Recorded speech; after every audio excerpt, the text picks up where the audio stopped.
The Last Test by Adolf Danziger de Castro. Chapter 1. Few persons know the inside of the Clarendon story, or even that there is an inside not reached by the newspapers. It was a San Francisco sensation in the days before the fire, both because of the panic and menace that kept it company, and because of its close linkage with the governor of the state. Governor Dalton, it will be recalled, was Clarendon's best friend, and later married his sister. Neither Dalton nor Mrs. Dalton would ever discuss the painful affair, but somehow the facts have leaked out to a limited circle. But for that, and for the years which has given a sort of vagueness and impersonality to the actors, one would still pause before probing into secrets so strictly guarded at the time.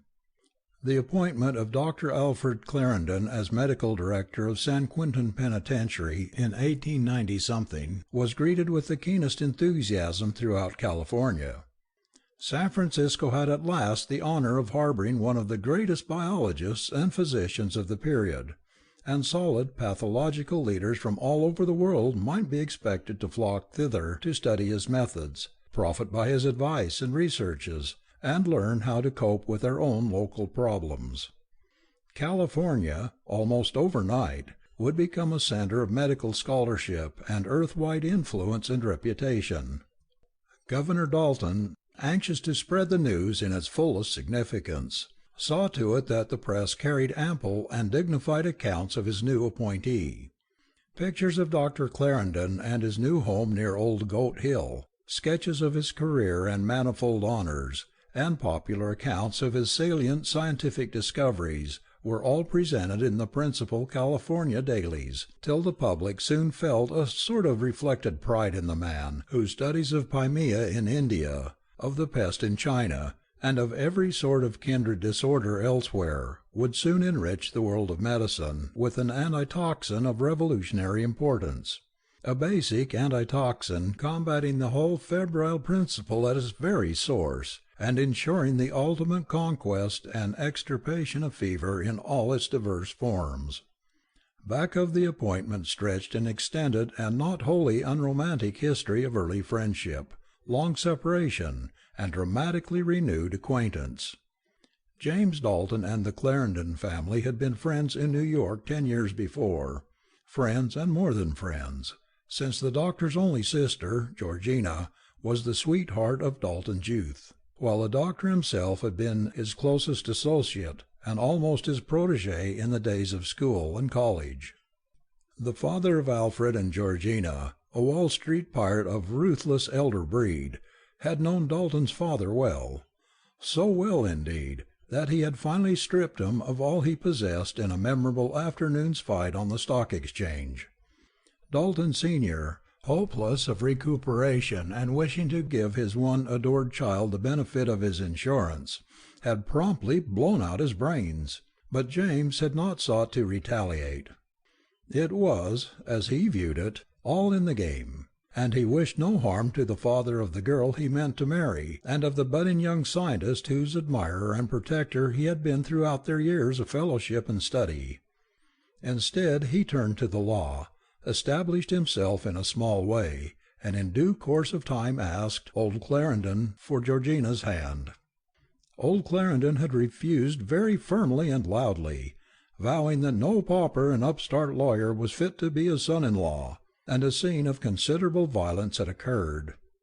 James, telling the wrinkled freebooter at last what he ought to have been told long before, had left the house and the city in a high temper, and was embarked within a month upon the California life which was to lead him to the governorship through many a fight with ring and politician. His farewells to Alfred and Georgina had been brief, and he had never known the aftermath of that scene in the Clarendon library. Only by a day did he miss the news of old Clarendon's death from apoplexy, and so by missing it changed the course of his whole career.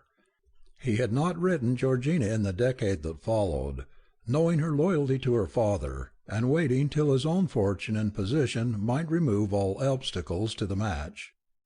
Nor had he sent any word to Alfred, whose calm indifference in the face of affection and hero-worship had always savoured of conscious destiny and the self-sufficiency of genius. Secure in the ties of a constancy rare even then, he had worked and risen with thoughts only of the future, still a bachelor, and with a perfect intuitive faith that Georgina also was waiting. In this faith Dalton was not deceived. Wondering perhaps why no message ever came, Georgina found no romance save in her dreams and expectations, and in the course of time became busy with the new responsibilities brought by her brother's rise to greatness. Alfred's growth had not belied the promise of his youth, and the slim boy had darted quietly up the steps of science with a speed and permanence almost dizzying to contemplate. Lean and ascetic, with steel-rimmed pince-nez and pointed brown beard, Dr. Alfred Clarendon was an authority at 25, and an international figure at 38. Careless of worldly affairs with the negligence of genius, he depended vastly on the care and management of his sister, and was secretly thankful that her memories of James had kept her from other and more tangible alliances. Georgina conducted the business and household of the great bacteriologist, and was proud of his strides toward the conquest of fever. She bore patiently with his eccentricities, calmed by his occasional bursts of fanaticism, and healed those breaches with his friends which now and then resulted from his unconcealed scorn of anything less than a single-minded devotion to pure truth and its progress. Clarendon was undeniably irritating at times to ordinary folk, for he never tired of depreciating the service of the individual as contrasted with the service of mankind as a whole, and in censoring men of learning who mingled domestic life or outside interests with their pursuit of abstract science. His enemies called him a bore, but his admirers, pausing before the white heat of ecstasy into which he would work himself, became almost ashamed of ever having had any standards or aspirations outside the one divine sphere of unalloyed knowledge. The doctor's travels were extensive, and Georgina generally accompanied him on the shorter ones. 3 times, however, he had taken long, lone jaunts to strange and distant places in his studies of exotic fevers and half-fabulous plagues, for he knew that it is out of the unknown lands of cryptic and immemorial Asia that most of the earth's diseases spring. On each of these occasions he had brought back curious mementos which added to the eccentricity of his home, not least among which was the needlessly large staff of 8 Tibetan servants, picked up somewhere in Yutsang during an epidemic of which the world never heard, but amidst which Clarendon had discovered and isolated the germ of black fever. These men, taller than most Tibetans, and clearly belonging to a stock but little investigated in the outside world, were of a skeletonic leanness which made one wonder whether the doctor had sought to symbolize in them the anatomical models of his college years. Their aspect, in the loose black silk robes of Bupa priests which he chose to give them, was grotesque in the highest degree, and there was an unsmiling silence and stiffness in their motions which enhanced the air of fantasy, and gave Georgina a queer, odd feeling of having stumbled into the pages of Vathek or the Arabian Nights. But queerest of all was the general factotum or clinic man, whom Clarendon addressed as Sir Rama, and whom he had brought back with him after a long stay in northern Africa, during which he had studied certain odd intermittent fevers among the mysterious Saharan Tuaregs, whose descent from the primal race of lost Atlantis is an old archaeological rumor. Sir Rama, a man of great intelligence and seemingly inexhaustible erudition, was as morbidly lean as the Tibetan servants, with swarthy, parchment-like skin drawn so tightly over his bald pate and hairless face that every line of the skull stood out in ghastly prominence, this death's-head effect being heightened by lustrelessly burning black eyes, set with a depth which left to common visibility only a pair of dark, vacant sockets. Unlike the ideal subordinate, he seemed, despite his impassive features, to spend an effort in concealing such emotions as he possessed. Instead, he carried about an insidious atmosphere of irony or amusement, accompanied at certain moments by a deep guttural chuckle like that of a giant turtle, which had just torn to pieces some furry animal, and it's ambling away toward the sea. His race appeared to be Caucasian, but could not be classified more closely than that. Some of Clarendon's friends thought he looked like a high-caste Hindu, notwithstanding his accentless speech, while many agreed with Georgina, who disliked him, when she gave her opinion that a pharaoh's mummy, if miraculously brought to life, would form a very apt twin for this sardonic skeleton. Dalton absorbed his uphill political battles and isolated from Eastern interests through the peculiar self-sufficiency of the Old West, had not followed the meteoric rise of his former comrade. Clarendon had actually heard nothing of one so far outside his chosen world of science as the governor. Being of independent and even abundant means, the Clarendons had for many years stuck to their old Manhattan mansion in East 19th Street, whose ghosts must have looked sorely askance at the bizarrerie of Surama and the Tibetans. Then, through the doctor's wish to transfer his base of medical observation, the great change had suddenly come, and they had crossed the continent to take up a secluded life in San Francisco, buying the gloomy old Bannister place near Goat Hill, overlooking the bay, and establishing their strange household in a rambling, French-roofed relic of mid-Victorian design and gold-rush parvenu display, set amidst high-walled grounds in a region still half suburban. Dr. Clarendon, though better satisfied than in New York, still felt cramped for lack of opportunities to apply and test his pathological theories. Unworldly as he was, he had never thought of using his reputation as an influence to gain public appointment, though more and more he realized that only the medical directorship of a government or charitable institution, a prison, almshouse, or hospital, would give him a field of sufficient width to complete his researches and make his discoveries of the greatest use to humanity and science at large. Then he had run into James Dalton by sheer accident one afternoon in Market Street, as the governor was swinging out of the Royal Hotel. Georgina had been with him, and an almost instant recognition had heightened the drama of the reunion. Mutual ignorance of one another's progress had bred long explanations and histories, and Clarendon was pleased to find that he had so important an official for a friend. Dalton and Georgina, exchanging many a glance, felt more than a truce of their youthful tenderness, and a friendship was then and there revived which led to frequent calls and a fuller and fuller exchange of confidences.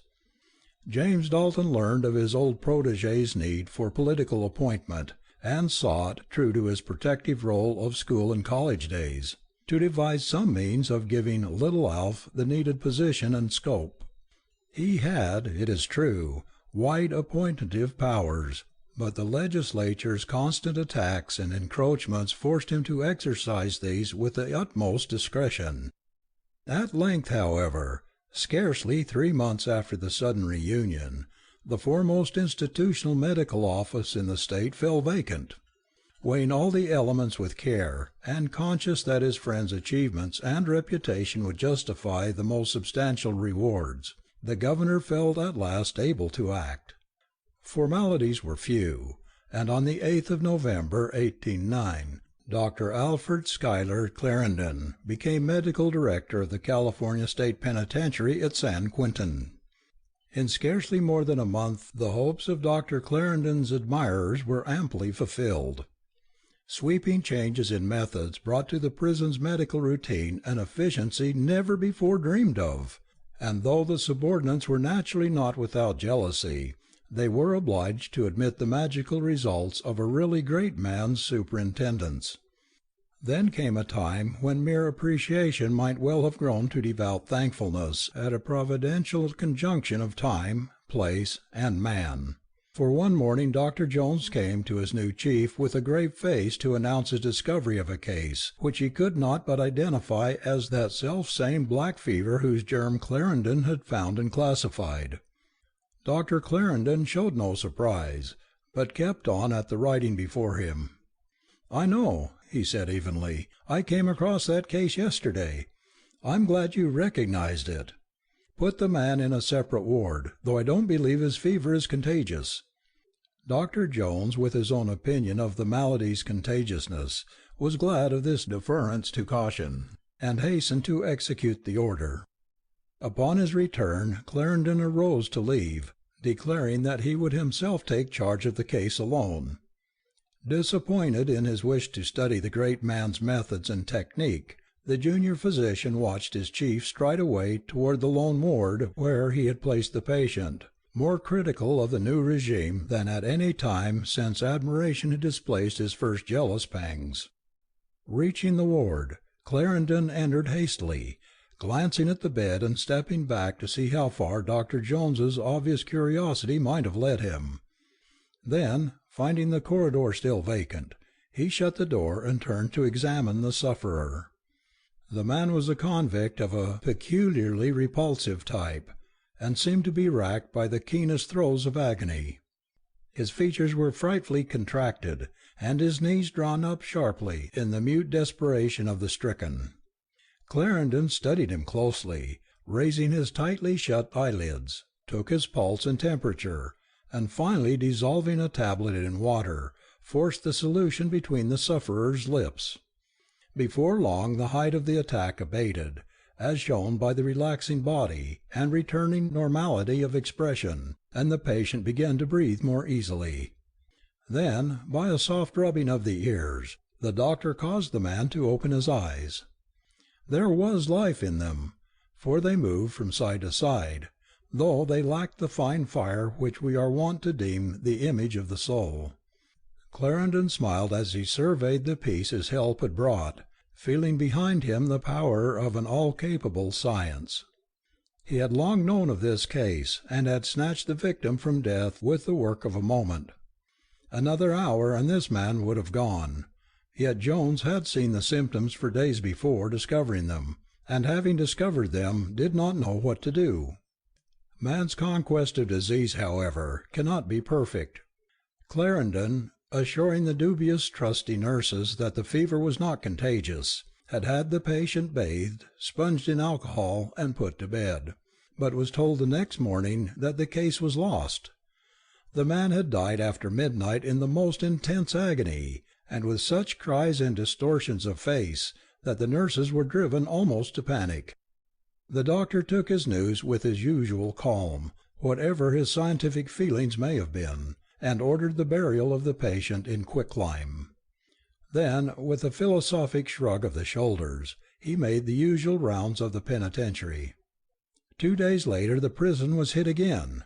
3 men came down at once this time, and there was no concealing the fact that a black fever epidemic was under way. Clarendon, having adhered so firmly to his theory of non-contagiousness, suffered a distinct loss of prestige, and was handicapped by the refusal of the trusty nurses to attend the patients. Theirs was not the soul-free devotion of those who sacrifice themselves to science and humanity.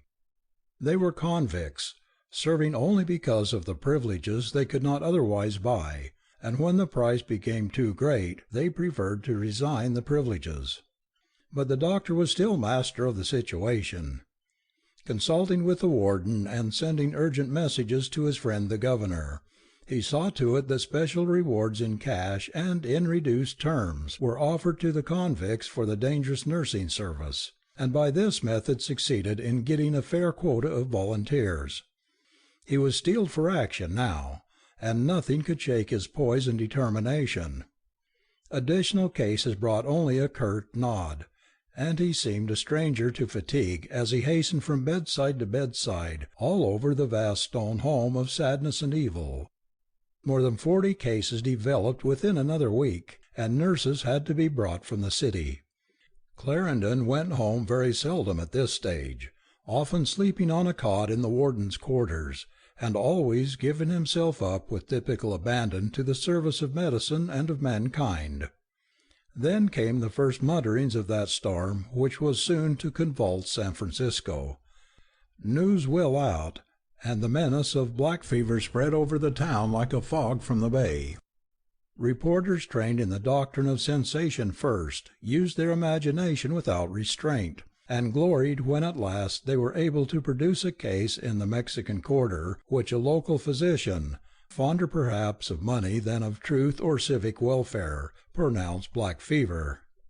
That was the last straw.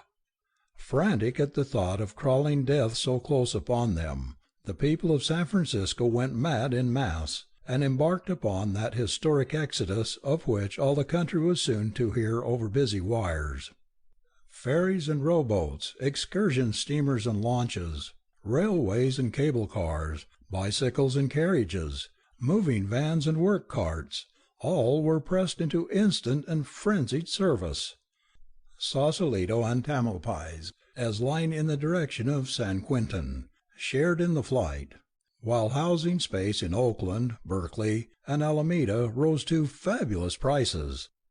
Tent colonies sprang up, and improvised villages lined the crowded southward highways from Millbrae to San Jose. Many sought refuge with friends in Sacramento, while the fright-shaken residue forced by various causes to stay behind could do little more than maintain the basic necessities of a nearly dead city. Business, save for quack doctors with sure cures and preventives for use against the fever, fell rapidly to the vanishing point. At first the saloons offered medicated drinks, but soon found that the populace preferred to be duped by charlatans of more professional aspect. In strangely noiseless streets, persons peered into one another's faces to glimpse possible plague symptoms, and shopkeepers began more and more to refuse admission to their clientele, each customer seeming to them a fresh fever menace. Legal and judicial machinery began to disintegrate as attorneys and county clerks succumbed one by one to the urge for flight. Even the doctors deserted in large numbers, many of them pleading the need of vacations among the mountains and lakes in the northern part of the state. Schools and colleges, theaters and cafes, restaurants and saloons, all gradually closed their doors, and in a single week San Francisco lay prostrate and inert, with its only light, power, and water service even half normal, with newspapers in skeletonic form, and with a crippled parody on transportation maintained by the horse and cable cars. This was the lowest ebb. It could not last long, for courage and observation are not altogether dead in mankind, and sooner or later the non-existence of any widespread black fever epidemic outside San Quentin became too obvious a fact to deny, notwithstanding several actual cases and the undeniable spread of typhoid in the unsanitary suburban tent colonies. The leaders and editors of the community conferred and took action, enlisting in their service the very reporters whose energies had done so much to bring on the trouble, but now turning their sensation-first avidity into more constructive channels. Editorials and fictitious interviews appeared, telling of Dr. Clarendon's complete control of the disease, and of the absolute impossibility of its diffusion beyond the prison walls. Reiteration and circulation slowly did their work, and gradually a slim backward trickle of urbanites swelled into a vigorous refluent dream. One of the first healthy symptoms was the start of a newspaper controversy of the approved acrimonious kind, attempting to fix blame for the panic wherever the various participants thought it belonged. The returning doctors, jealously strengthened by their timely vacations, began striking at Clarendon, assuring the public that they as well as he would keep the fever in leash, and censuring him for not doing even more to check its spread within San Quentin. Clarendon had, they averred, permitted far more deaths than were necessary. The veriest tyro in medicine knew how to check fever contagion, and if this renowned savant did not do it, it was clearly because he chose for scientific reasons to study the final effects of the disease, rather than to prescribe properly and save the victims. This policy, they insinuated, might be proper enough among convicted murderers in a penal institution, but it would not do in San Francisco, where life was still a precious and sacred thing. Thus they went on, and the papers were glad to publish all they wrote, since the sharpness of the campaign, in which Dr. Clarendon would doubtless join, would help to obliterate confusion and restore confidence among the people. But Clarendon did not reply. He only smiled, while his singular clinic man Sir Rama indulged in many a deep, testudinous chuckle. He was at home more nowadays, so that the reporters began besieging the gate of the great wall the doctor had built around his house, instead of pestering the warden's office at San Quentin. Results, though, were equally meagre, for Sir Rama formed an impassable barrier between the doctor and the outer world, even after the reporters had got into the grounds. The newspaper men getting access to the front hall had glimpses of Clarendon's singular entourage, and made the best they could in a write-up of Sir Rama and the queer skeletonic Tibetans. Exaggeration, of course, occurred in every fresh article, and the net effect of the publicity was distinctly adverse to the great physician. Most persons hate the unusual, and hundreds who could have excused heartlessness or incompetence stood ready to condemn the grotesque taste manifested in the chuckling attendant and the 8 black-robed Orientals. Chapter 2. Early in January, an especially persistent young man from the Observer climbed the moated 8-foot brick wall in the rear of the Clarendon grounds, and began a survey of the varied outdoor appearances which trees concealed from the front walk. With quick, alert brain he took in everything: the rose arbor, the aviaries, the animal cages where all sorts of mammalia from monkeys to guinea pigs might be seen and heard, the stout wooden clinic building with barred windows in the northeast corner of the yard, and bent searching glances throughout the 1,000 square feet of intramural privacy. A great article was brewing, and he would have escaped unscathed but for the barking of Dick, Georgina Clarendon's gigantic and beloved St. Bernard. Sir Rama, instant in his response, had the youth by the collar before a protest could be uttered, and was presently shaking him as a terrier shakes a rat, and dragging him through the trees to the front yard and the gate. Breathless explanations and quavering demands to see Dr. Clarendon were useless. Sir Rama only chuckled and dragged his victim on. Suddenly a positive fright crept over the dapper scribe, and he began to wish desperately that this unearthly creature would speak, if only to prove that he really was a being of honest flesh and blood belonging to this planet. He became deathly sick, and strove not to glimpse the eyes, which he knew must lie at the base of those gaping black sockets. Soon he heard the gate open, and felt himself propelled violently through.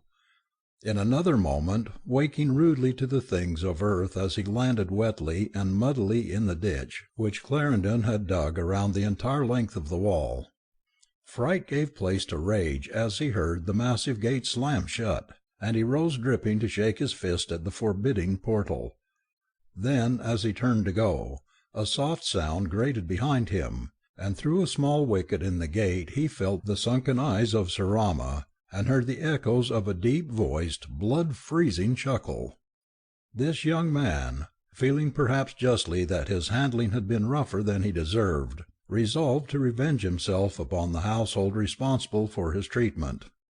Accordingly he prepared a fictitious interview with Dr. Clarendon, supposed to be held in the clinic building, during which he was careful to describe the agonies of a dozen black fever patients, whom his imagination ranged on orderly rows of couches.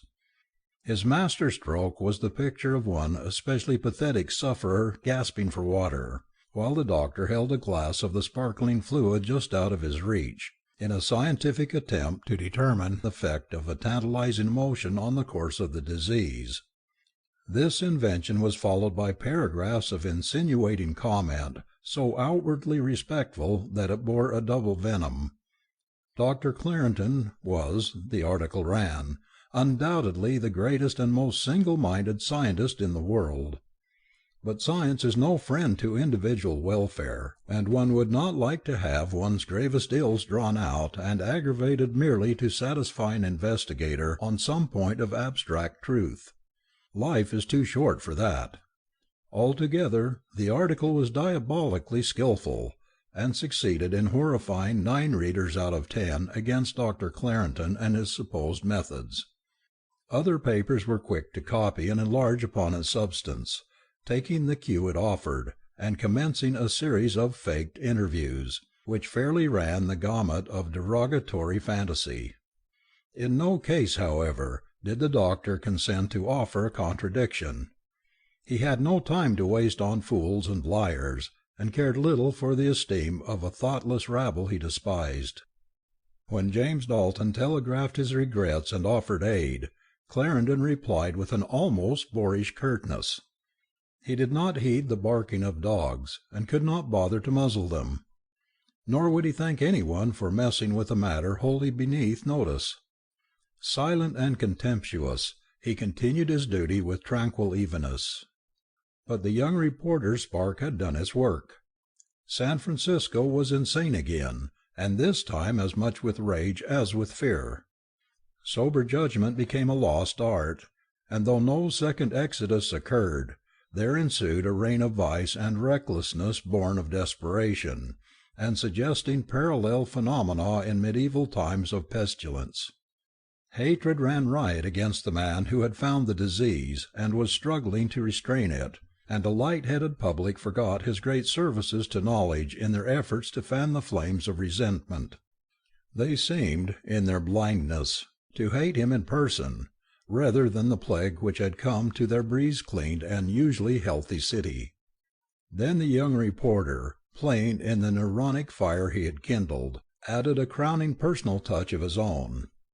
Remembering the indignities he had suffered at the hands of the cadaverous clinic man, he prepared a masterly article on the home and environment of Dr. Clarendon, giving special prominence to Sarama, whose very aspect he declared sufficient to scare the healthiest person into any sort of fever.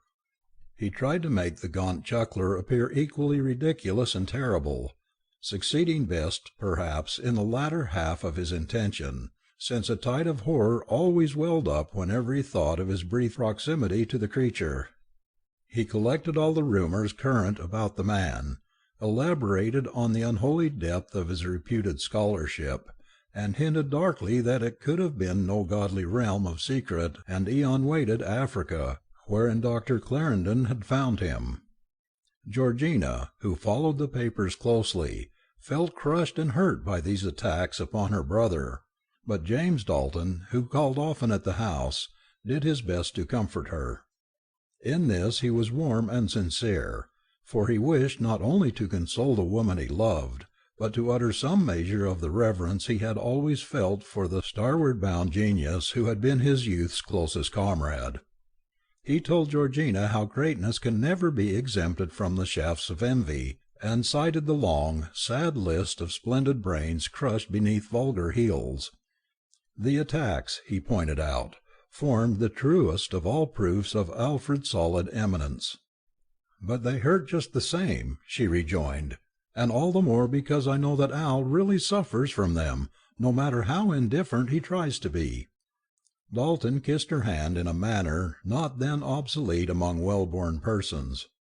"And it hurts me 1,000 times more, knowing that it hurt you and Alf. But never mind, Georgie, we'll stand together and pull through it." Thus it came about that Georgina came more and more to rely on the strength of the steel firm, square-jawed governor, who had been her youthful swain, and more to confide in him the things she feared. The press attacks and the epidemic were not quite all. There were aspects of the household which she did not like. Surama, cruel in equal measure to man and beast, filled her with the most unnameable repulsion, and she could not but feel that he meant some vague, indefinable harm to Alfred. She did not like the Tibetans either, and thought it very peculiar that Surama was able to talk with them. Alfred would not tell her who or what Surama was, but had once explained rather haltingly that he was a much older man than would be commonly thought credible, and that he had mastered secrets and been through experiences calculated to make him a colleague of phenomenal value for any scientist seeking nature's hidden mysteries. Urged by her uneasiness, Dalton became a still more frequent visitor at the Clarendon home, though he saw that his presence was deeply resented by Surama. The bony clinic man formed the habit of glaring peculiarly from those spectral sockets when admitting him, and would often, after closing the gate when he left, chuckle monotonously in a manner that made his flesh creep. Meanwhile Dr. Clarendon seemed oblivious to everything save his work at San Quentin, whither he went each day in his launch, alone save for Sir Rama, who managed the wheel while the doctor read or collated his notes. Dalton welcomed these regular absences, for they gave him constant opportunities to renew his suit for Georgina's hand. When he would overstay and meet Alfred, however, the latter's greeting was always friendly, despite his habitual reserve. In time the engagement of James and Georgina grew to be a definite thing, and the two awaited only a favourable chance to speak to Alfred. The governor, whole-souled in everything and firm in his protective loyalty, spared no pains in spreading propaganda on his old friend's behalf. Press and officialdom both felt his influence, and he even succeeded in interesting scientists in the East, many of whom came to California to study the plague and investigate the anti-fever bacillus, which Clarendon was so rapidly isolating and perfecting. These doctors and biologists, however, did not obtain the information they wished, so that several of them left with a very unfortunate impression. Not a few prepared articles hostile to Clarendon, accusing him of an unscientific and fame-seeking attitude, and intimating that he concealed his methods through a highly unprofessional desire for ultimate personal profit. Others, fortunately, were more liberal in their judgments, and wrote enthusiastically of Clarendon and his work. They had seen the patients, and could appreciate how marvellously he held the dread disease in leash. His secrecy regarding the antitoxin they deemed quite justifiable, since its public diffusion in unperfected form could not but do more harm than good. Clarendon himself, whom many of their number had met before, impressed them more profoundly than ever, and they did not hesitate to compare him with Jennifer, Lister, Koch, Pasteur, Metchnikoff, and the rest of those whose whole lives have served pathology and humanity. Dalton was careful to save for Alfred all the magazines that spoke well of him, often bringing them in person as an excuse to see Georgina.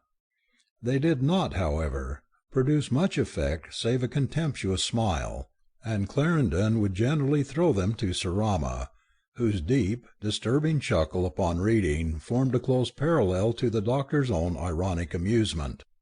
One Monday evening early in February, Dalton called with definite intention of asking Clarendon for his sister's hand.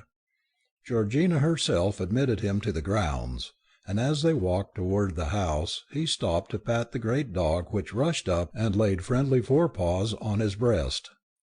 It was Dick, Georgina's cherished St. Bernard, and Dalton was glad to feel that he had the affection of a creature which meant so much to her. Dick was excited and glad, and turned the governor nearly half about with his vigorous pressure as he gave a soft quick bark and sprang off through the trees toward the clinic.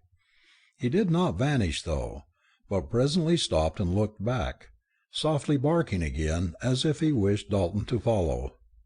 Georgina, fond of obeying her huge pet's playful whims, motioned to James to see what he wanted, and they both walked slowly after him as he trotted relievedly to the rear of the yard, where the top of the clinic building stood silhouetted against the stars above the great brick wall.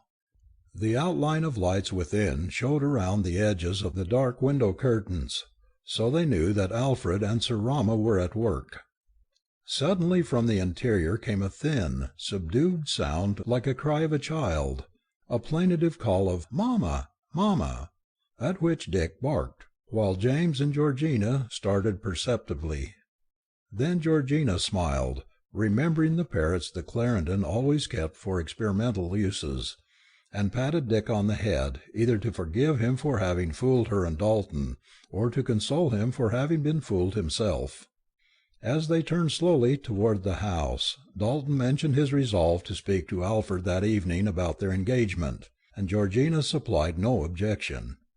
She knew that her brother would not relish the loss of a faithful manager and companion, but believed his affection would place no barrier in the way of her happiness. Later that evening Clarendon came into the house with a springy step, and aspect less grim than usual. Dalton, seeing a good omen in his easy buoyancy, took heart as the doctor wrung his hand with a jovial, "Ah, Jimmy, how's politics this year?" He glanced at Georgina, and she quietly excused herself, while the two men settled down to chat on general subjects. Little by little, amidst any reminders of their old youthful days, Dalton worked toward his point, till at last he came out plainly with the crucial query: "Alf, I want to marry Georgina. Have we your blessing?" Keenly watching his old friend, Dalton saw a shadow steal over his face. The dark eyes flashed for a moment, then veiled themselves as wonted placidity returned. So science or selfishness was at work after all. "You're asking an impossibility, James. Georgina isn't the aimless butterfly she was years ago. She has a place in the service of truth and mankind now, and that place is here. She's decided to devote her life to my work, to the household that makes my work possible, and there's no room for desertion or personal caprice." Dalton waited to see if he had finished. The same old fanaticism, humanity versus the individual, and the doctor was going to let it spoil his sister's life. Then he tried to answer. "But look here, Alf, do you mean to say that Georgina, in particular, is so necessary to your work that you must make a slave and martyr of her? Use your sense of proportion, man.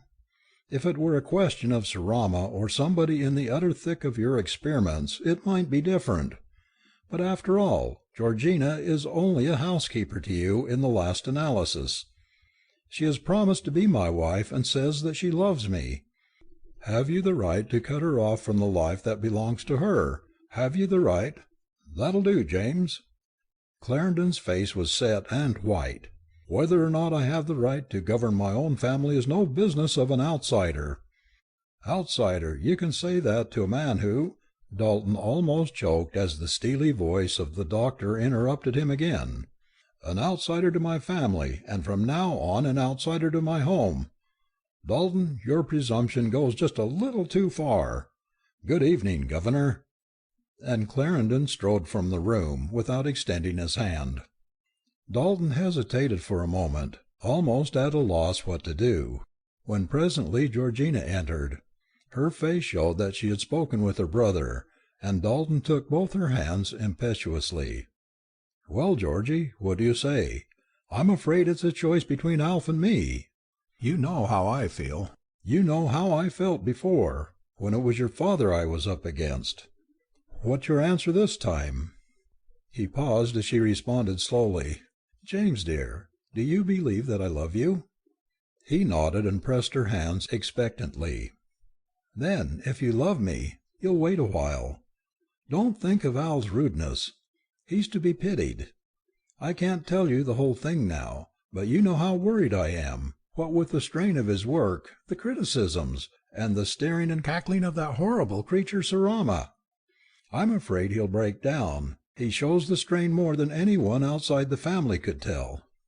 I can see it, for I've watched him all my life. He's changing, slowly bending under his burdens, and he puts on his extra brusqueness to hide it. You can see what I mean, can't you, dear?" She paused, and Dalton nodded again, pressing one of her hands to his breast. Then she concluded, "So promise me, dear, to be patient.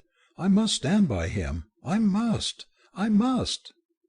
Dalton did not speak for a while, but his head inclined in what was almost a bow of reverence. There was more of Christ in this devoted woman than he had thought any human being possessed, and in the face of such love and loyalty he could do no urging. Words of sadness and parting were brief, and James, whose blue eyes were misty, scarcely saw the gaunt clinic man as the gate to the street was at last opened to him.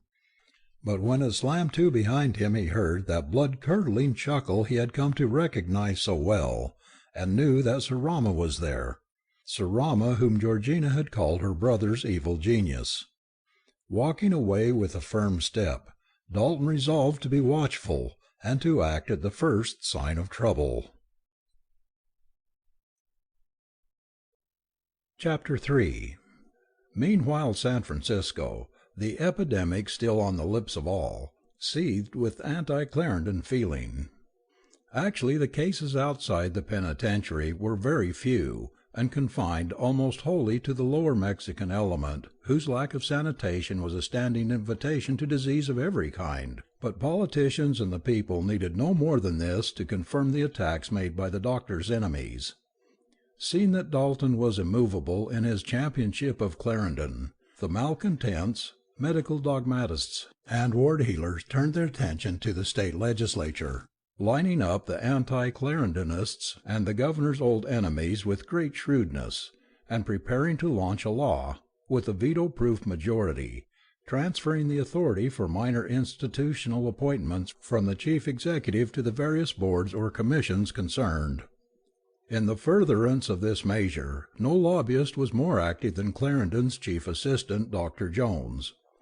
Jealous of his superior from the first, he now saw an opportunity for turning matters to his liking, and he thanked fate for the circumstance, responsible indeed for his present position, of his relationship to the chairman of the prison board. The new law, if passed, would certainly mean the removal of Clarendon and the appointment of himself in his stead.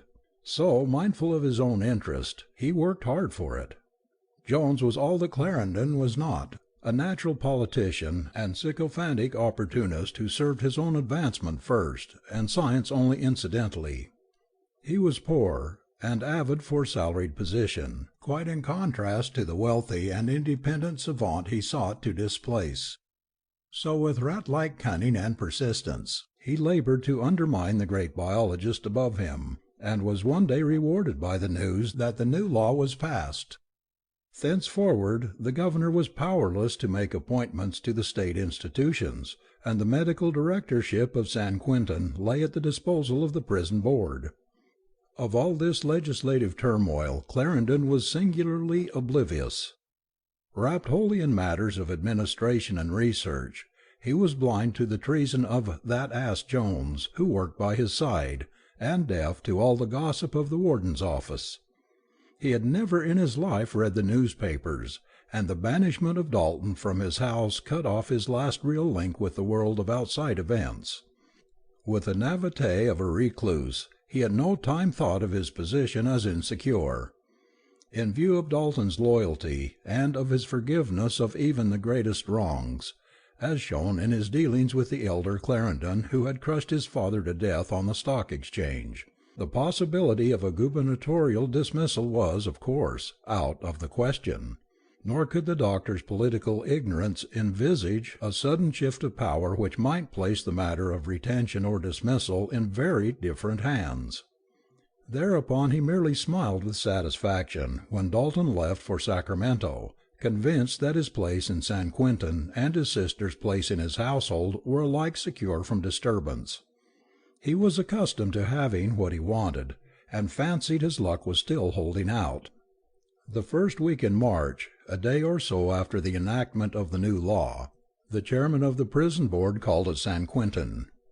Clarendon was out, but Dr. Jones was glad to show the august visitor, his own uncle incidentally, through the great infirmary, including the fever ward made so famous by press and panic. By this time converted against his will to Clarendon's belief in the fever's non-contagiousness, Jones smilingly assured his uncle that nothing was to be feared, and encouraged him to inspect the patients in detail, especially a ghastly skeleton, once a very giant of a bulk and vigor, who was, he insinuated, slowly and painfully dying because Clarendon would not administer the proper medicine. "Do you mean to say," cried the chairman, "that Dr. Clarendon refuses to let the man have what he needs, knowing his life could be saved?" "Just that," snapped Dr. Jones, pausing as the door opened to admit none other than Clarendon himself. Clarendon nodded coldly to Jones, and surveyed the visitor, whom he did not know, with disapproval. "Dr. Jones, I thought you knew this case was not to be disturbed at all, and haven't I said that visitors aren't to be admitted, except by special permission?" But the chairman interrupted before his nephew could introduce him. "Pardon me, Dr. Clarendon, but am I to understand that you refuse to give this man the medicine that would save him?" Clarendon glared coldly, and rejoined with steel in his voice, "That's an impertinent question, sir. I am in authority here, and visitors are not allowed. Please leave the room at once." The chairman, his sense of drama secretly tickled, answered with greater pomp and hauteur than were necessary. "You mistake me, sir. I, not you, am master here. You are addressing the chairman of the prison board. I must say, moreover, that I deem your activity a menace to the welfare of the prisoners, and must request your resignation. Henceforth Dr. Jones will be in charge, and if you wish to remain until your formal dismissal, you will take your orders from him." It was Wilfred Jones's great moment. Life never gave him another such climax, and we need not grudge him this one. After all, he was a small rather than bad man, and he had only obeyed a small man's code of looking to himself at all costs. Clarendon stood still, gazing at the speaker as if he thought him mad, till in another second the look of triumph on Dr. Jones's face convinced him that something important was indeed afoot. He was icily courteous as he replied, "No doubt you are what you claim to be, sir. But fortunately my appointment came from the governor of the state, and can therefore be revoked only by him." The chairman and his nephew both stared perplexedly, for they had not realized to what lengths unworldly ignorance can go. Then the older man, grasping the situation, explained at some length. "Had I found that the current reports did you an injustice," he concluded, "I would have deferred action. But the case of this poor man and your own arrogant manner left me no choice. As it is—" But Dr. Clarendon interrupted with a new razor sharpness in his voice. "As it is, I am the director in charge at present, and I ask you to leave this room at once." The chairman reddened and exploded. "Look here, sir, who do you think you're talking to? I'll have you chucked out of here. Damn your impertinence!" But he had time only to finish the sentence. Transformed by the insult into a sudden dynamo of hate, the slender scientist launched out with both fists in a burst of preternatural strength of which no one would have thought him capable. And if his strength was preternatural, his accuracy of aim was no less so, for not even a champion of the ring could have wrought a neater result. Both men, the chairman and Dr. Jones, were squarely hit, one full in the face and the other on the point of the chin.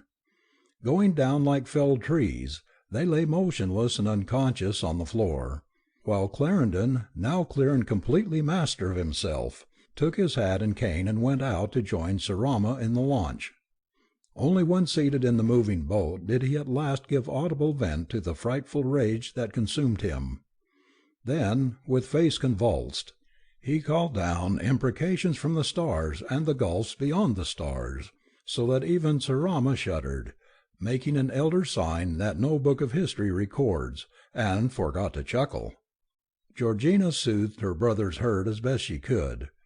He had come home mentally and physically exhausted, and thrown himself on the library lounge. And in that gloomy room, little by little, the faithful sister had taken in the almost incredible news. Her consolations were instantaneous and tender, and she made him realize how vast, though unconscious, a tribute to his greatness the attacks, persecution, and dismissal all were. He had tried to cultivate the indifference she preached, and could have done so had personal dignity alone been involved. But the loss of scientific opportunity was more than he could calmly bear, and he sighed again and again as he repeated how 3 months more of study in the prison might have given him at last the long-sought bacillus which would make all fever a thing of the past. When Georgina tried another mode of cheering, and told him that surely the prison board would send for him again if the fever did not abate, or if it broke out with increased force. But even this was ineffective, and Clarendon answered only in a string of bitter, ironic, and half-meaningless little sentences, whose tone showed all too clearly how deeply despair and resentment had bitten. "Abate? Break out again? Oh, it'll abate all right. At least they'll think it has abated. They'd think anything, no matter what happens. Ignorant eyes see nothing, and bunglers are never discoverers. Science never shows her face to that sort, and they call themselves doctors. Best of all, Fancy that ass Jones in charge."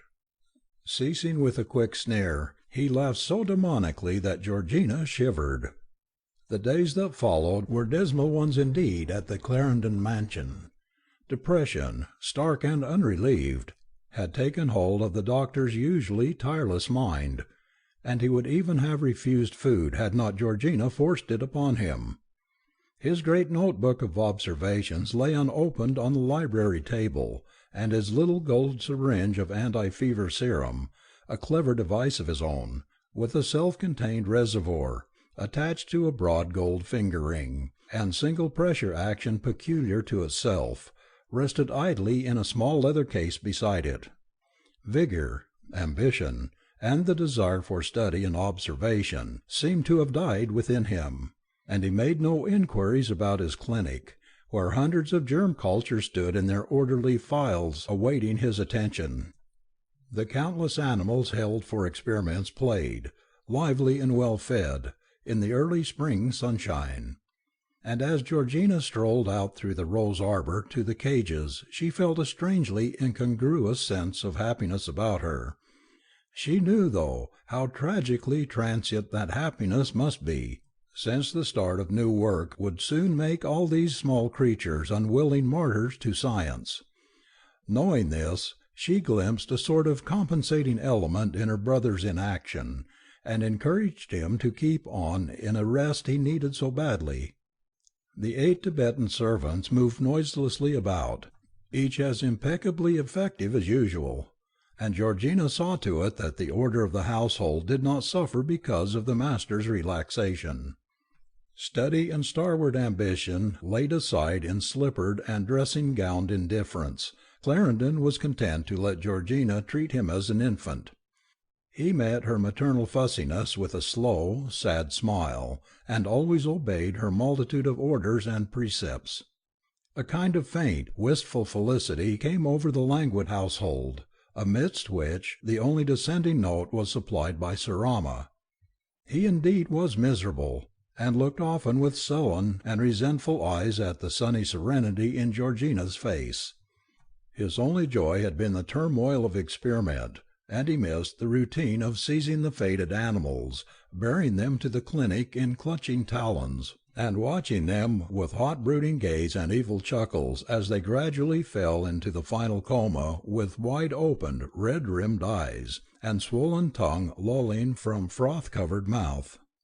Now he was seemingly driven to desperation by the sight of the carefree creatures in their cages, and frequently came to ask Clarendon if there were any orders.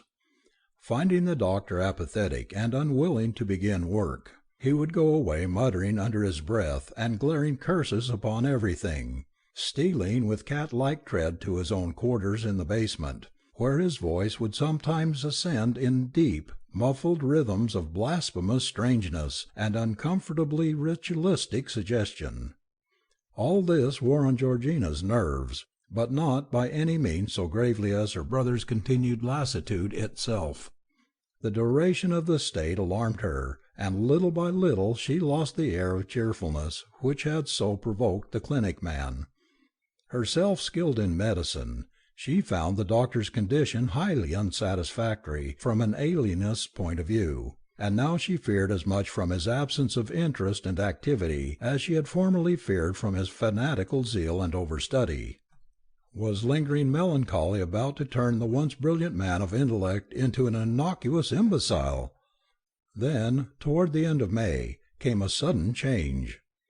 Georgina always recalled the smallest details connected with it, details as trivial as the box delivered to Sir Rama the day before, postmarked Algiers, and emitting a most unpleasant odour, and the sharp, sudden thunderstorm, rare in the extreme for California, which sprang up that night as Sir Rama chanted his rituals behind his locked basement door in a droning chest voice, louder and more intense than usual. It was a sunny day, and she had been in the garden gathering flowers for the dining-room. Re-entering the house, she glimpsed her brother in the library, fully dressed and seated at the table, alternately consulting the notes in his thick observation-book, and making fresh entries with brisk, assured strokes of the pen. He was alert and vital, and there was a satisfying resilience about his movements as he now and then turned a page, or reached for a book from the rear of the great table. Delighted and relieved, Georgina hastened to deposit her flowers in the dining-room and return, but when she reached the library again she found that her brother was gone.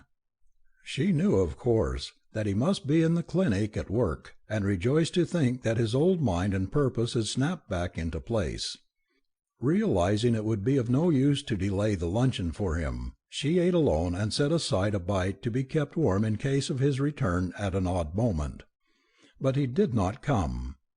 He was making up for lost time, and was still in the great, stout plank clinic when she went for a stroll through the rose arbor.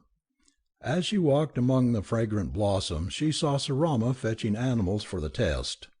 She wished she would notice him less, for he always made her shudder, but her very dread had sharpened her eyes and ears where he was concerned. He always went hatless around the yard, and the total hairlessness of his head enhanced his skeleton-like aspect horribly.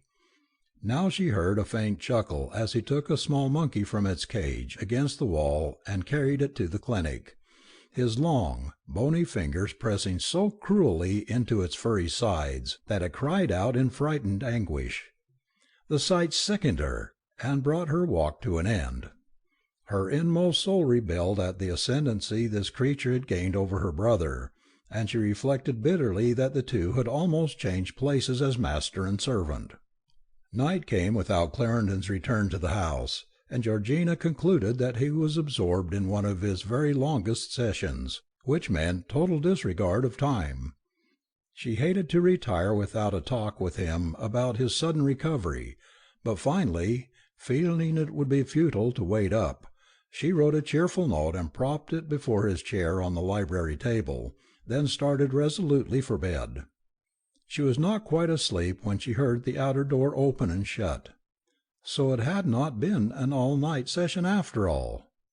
Determined to see her brother at a meal before retiring, she rose, slipped on a robe, and descended to the library, halting only when she heard voices from behind the half-open door. Clarendon and Sarama were talking, and she waited until the clinic man might go. Sarama, however, showed no inclination to depart, and indeed the whole heated tenor of the discourse seemed to bespeak absorption and promise length. Georgina, though she had not meant to listen, could not help catching a phrase now and then, and presently became aware of a sinister undercurrent which frightened her very much without being wholly clear to her. Her brother's voice, nervous, incisive, held her notice with disquieting persistence. "But anyway," he was saying, "we haven't enough animals for another day, and you know how hard it is to get a decent supply at short notice. It seems silly to waste so much effort on comparative trash when human specimens could be had with just a little extra care." Georgina sickened at the possible implication, and caught at the hall-rack to steady herself. Sarama was replying in that deep hollow tone which seemed to echo with the evil of 1,000 ages and 1,000 planets. "Steady, steady! What a child you are with your haste and impatience! You crowd things so. When you've lived as I have, so that a whole life will seem only an hour, you won't be so fretful about a day or a week or a month. You work too fast. You've plenty of specimens in the cages for a full week if you'll only go at a sensible rate. You might even begin on other material if you'd be sure not to overdo it." "Never mind my haste," the reply was snapped out sharply. "I have my own methods. I don't want to use our material if I can help it, for I prefer them as they are. And you'd better be careful of them anyway. You know the knives those sly dogs carry." Sarama's deep chuckle came. "Don't worry about that. The brutes eat, don't they? Well, I can get you one any time you need it. But go slow. With the boy gone, there are only 8, and now that you've lost San Quentin, it'll be hard to get new ones by the wholesale. I'd advise you to start in on Sanpo. He's the least use to you as he is, and—" But that was all Georgina heard. Transfixed by a hideous dread from the thoughts this talk excited, she nearly sank to the floor where she stood, and was scarcely able to drag herself up the stairs and into her room. What was the evil monster Sarama planning? Into what was he guiding her brother? What monstrous circumstances lay behind these cryptic sentences? 1,000 phantoms of darkness and menace danced before her eyes, and she flung herself upon the bed without hope of sleep. One thought above the rest stood out with fiendish prominence, and she almost screamed aloud as it beat itself into her brain with renewed force. Then nature, kinder than she expected, intervened at last. Closing her eyes in a dead faint, she did not awake till morning, nor did any fresh nightmare come to join the lasting one which the overheard words had brought. With the morning sunshine came a lessening of the tension. What happens in the night when one is tired often reaches the consciousness in distorted forms, and Georgina could see that her brain must have given strange colour to scraps of common medical conversation. To suppose her brother, only son of the gentle Francis Schuyler Clarendon, guilty of savage sacrifices in the name of science, would be to do an injustice to their blood, and she decided to omit all mention of her trip downstairs, lest Alfred ridicule her fantastic notions. When she reached the breakfast table she found that Clarendon was already gone, and regretted that not even this second morning had given her a chance to congratulate him on his revived activity. Quietly taking the breakfast served by stone-deaf old Margarita, the Mexican cook, she read the morning paper and seated herself with some needlework by the sitting-room window overlooking the great yard. All was silent out there, and she could see the last of the animal cages had been emptied. Science was served, and the lime pit held all that was left of the once pretty and lively little creatures. This slaughter had always grieved her, but she had never complained, since she knew it was all for humanity. Being assigned a sister, she used to say to herself, was like being the sister of a soldier who kills to save his countrymen from their foes.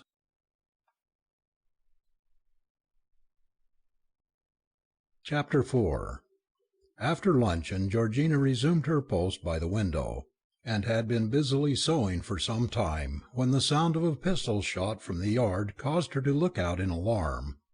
There, not far from the clinic, she saw the ghastly form of Sarama, a revolver in his hand, and his skull face twisted into a strange expression, as he chuckled at a cowering figure robed in black silk and carrying a long Tibetan knife.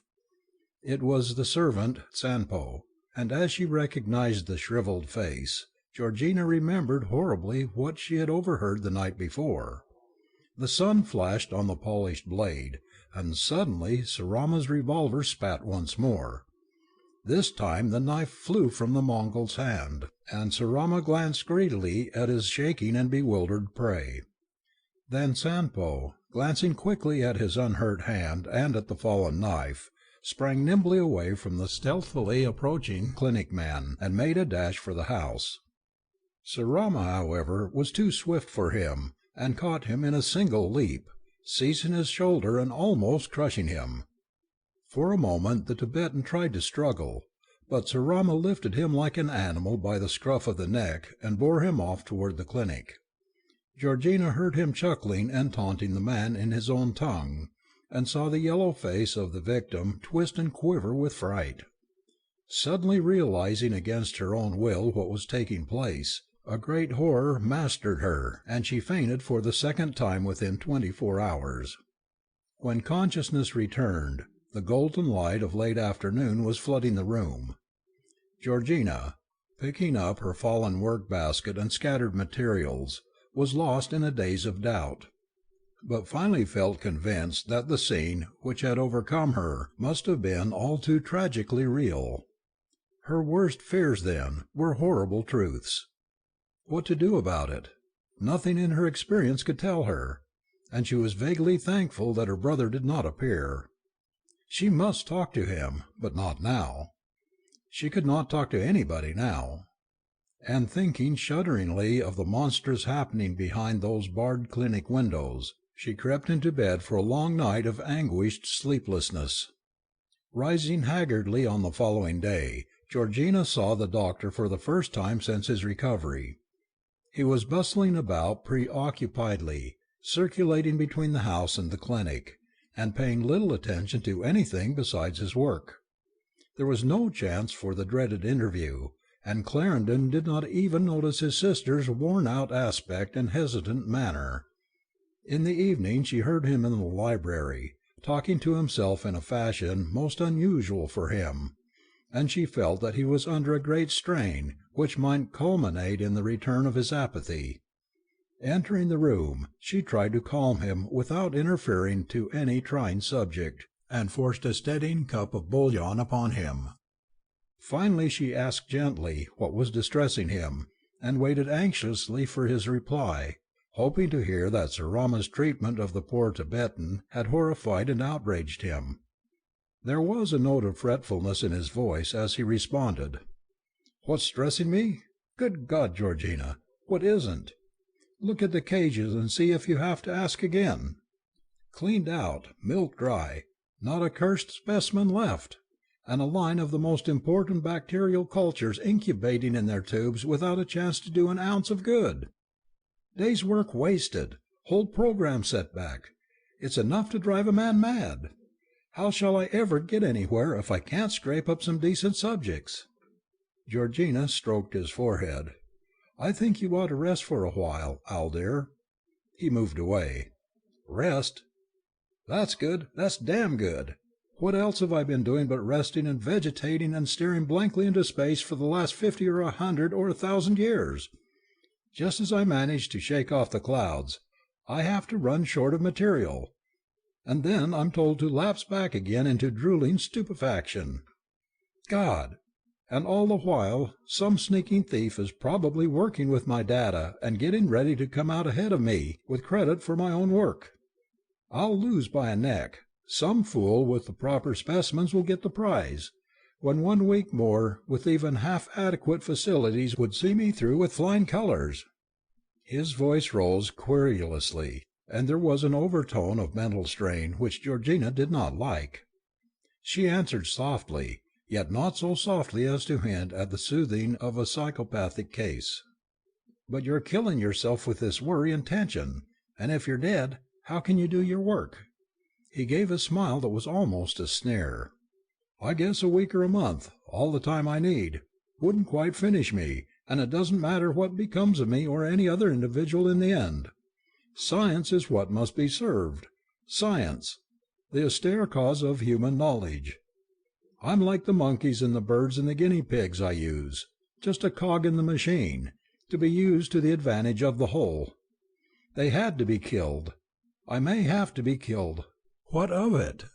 Isn't the cause we serve worth that and more?" Georgina sighed. For a moment she wondered whether, after all, this ceaseless round of slaughter really was worthwhile. "But are you absolutely sure your discovery will be enough of a boon to humanity to warrant these sacrifices?" Clarendon's eyes flashed dangerously. "Humanity? What the deuce is humanity? Science. Dolts. Just individuals over and over again. Humanity is made for preachers to whom it means the blindly credulous. Humanity is made for the predatory rich to whom it speaks in terms of dollars and cents. Humanity is made for the politician to whom it signifies collective power to be used to his advantage. What is humanity? Nothing. Thank God that crude illusion doesn't last. What a grown man worships is truth, knowledge, science, light, the rending of the veil and the pushing back of the shadow. Knowledge, the juggernaut. There is death in our own ritual. We must kill, dissect, destroy, and all for the sake of discovery, the worship of the ineffable light. The goddess science demands it. We test a doubtful poison by killing. How else? No thought for self, just knowledge. The effect must be known." His voice trailed off in a kind of temporary exhaustion, and Georgina shuddered slightly. "But this is horrible, Al." "You shouldn't think of it that way." Clarendon cackled sardonically, in a manner which stirred odd and repugnant association in his sister's mind. "Horrible? You think what I say is horrible? You ought to hear Sir Rama. I tell you, things were known to the priests of Atlantis that would make you drop dead of fright if you heard a hint of them. Knowledge was knowledge 100,000 years ago, when our especial forebears were shambling about Asia as speechless semi-apes. They know something of it in the Hogar region. There are rumors in the farther uplands of Tibet. And once I heard an old man in China calling on Yog-Sothoth. He turned pale, and made a curious sign in the air with his extended forefinger. Georgina felt genuinely alarmed, but became somewhat calmer as his speech took a less fantastic form. "Yes, it may be horrible, but it's glorious too. The pursuit of knowledge, I mean. Certainly there's no slovenly sentiment connected with it. Doesn't nature kill, constantly and remorselessly, and are there any but fools horrified at the struggle? Killings are necessary. They are the glory of science. We learn something from them, and we can't sacrifice learning to sentiment. Hear the sentimentalists howl against vaccination. They fear it will kill the child. Well, what if it does? How else can we discover the laws of disease concerned? As a scientist's sister, you ought to know better than to prate sentiment. You ought to help my work instead of hindering it." "But, Al," protested Georgina, "I haven't the slightest intention of hindering your work. Haven't I always tried to help as much as I could? I am ignorant, I suppose, and can't help very actively, but at least I'm proud of you. Proud for my own sake and for the family's sake, and I've always tried to smooth the way. You've given me credit for that many a time." Clarendon looked at her keenly. "Yes," he said jerkily, as he rose and strode from the room, "you're right. You've always tried to help as best you knew. You may yet have a chance to help still more." Georgina, seeing him disappear through the front door, followed him into the yard. Some distance away a lantern was shining through the trees, and as they approached it they saw Sir Rama bending over a large object stretched on the ground. Clarendon, advancing, gave a short grunt, but when Georgina saw what it was, she rushed up with a shriek.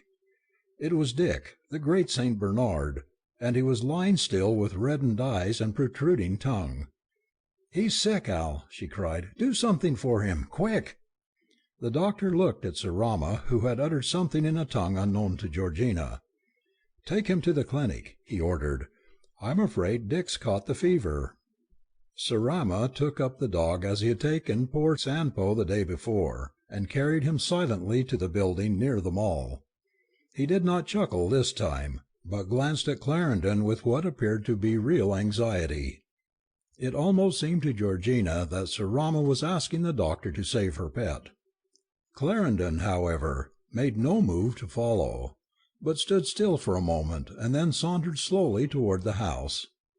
Georgina, astonished at such callousness, kept up a running fire of entreaties on Dick's behalf, but it was of no use.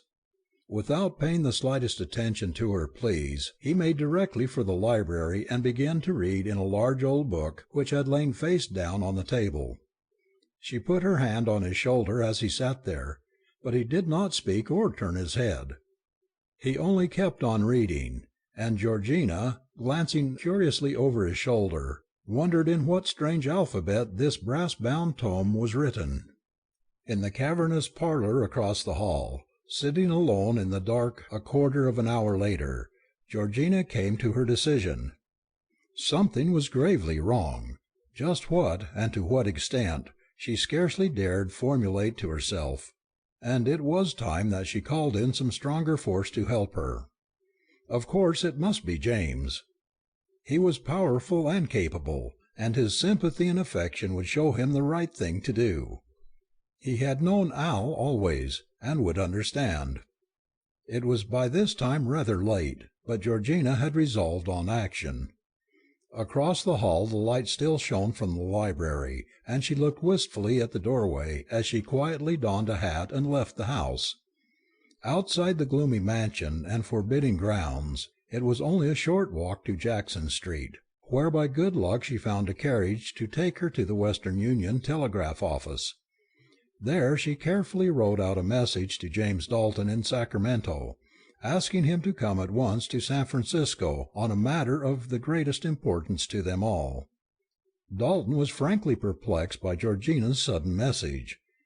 He'd had no word from the Clarendons since that stormy February evening when Alfred had declared him an outsider to his home, and he in turn had studiously refrained from communicating, even when he had longed to express sympathy after the doctor's summary ousting from office.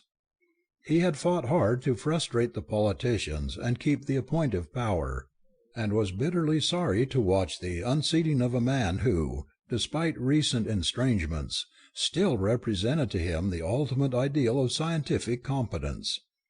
Now, with this clearly frightened summons before him, he could not imagine what had happened. He knew, though, that Georgina was not one to lose her head or send forth a needless alarm.